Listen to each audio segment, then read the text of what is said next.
ಕಾಂಗ್ರೆಸ್ ಮುಖಂಡರಾದಂತಹ ಶ್ರೀ ಸಿಕಂದರ್ ಸಾಬ್ ವಠಾರ್ ಅವರ ಇಬ್ಬರ ಸಹೋದರರು ಕೆಲವು ದಿನಗಳ ಹಿಂದೆ ಹಾರ್ಟ್ ಅಟ್ಯಾಕ್ನಿಂದ ಒಂದೇ ದಿನ ಇಬ್ಬರು ಸಹೋದರರು ನಿಧನ ಹೊಂದಿದ್ರು. ಅವರ ಕುಟುಂಬಕ್ಕೆ ಸಾಂತ್ವನ ಹೇಳಲು ಮುದ್ದೇಬಿಹಾಳ ಮತಕ್ಷೇತ್ರದ ಜನಪ್ರಿಯ ಶಾಸಕರಾದ ಶ್ರೀ ಸಿಎಸ್ ನಾಡಗೌಡ ಅಪ್ಪಾಜಿ ಅವರ ಮನೆಗೆ ಭೇಟಿ ನೀಡಿ ಕುಟುಂಬದವರಿಗೆ ಸಾಂತ್ವನ ಹೇಳಿದರು. ಈ ಸಂದರ್ಭದಲ್ಲಿ Siddanagouda Navadagi, M G Patil, Prabhugouda Madarkal, Sanganagouda Aski, Basavaraj Kumar, doctor Agarwal, doctor Nazeer Ahmed Kolyal, Mallikarjuna Madharkal, Firoz Talikote ಇನ್ನೂ ಹಲವರು ಉಪಸ್ಥಿತರಿದ್ದರು. ಕಿಶೋರ್ ಕುಲಕರ್ಣಿ, ಸಮೃದ್ಧ ಕರ್ನಾಟಕ ನ್ಯೂಸ್, ತಾಳಿಕೋಟೆ.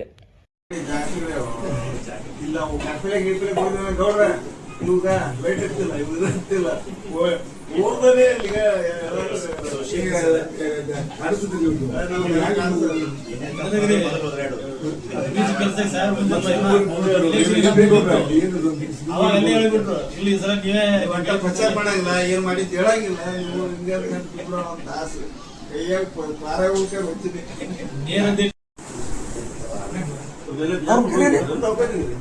ಇವ್ರಿಗೆ ಬಾಲ್ಬಿಟ್ಟು ಇವ್ರಿಗೆ ಆಯ್ತು. ಇವ್ರಿಗೆ ಒಂದು 2 ಕೆಜಿ ಹೊರಡು ಕೆಜಿ 10 ಕೆಜಿ ಹೊತ್ತಿದ್ದಾರೆ. ಅವರು ಕಾಸಾಗಿ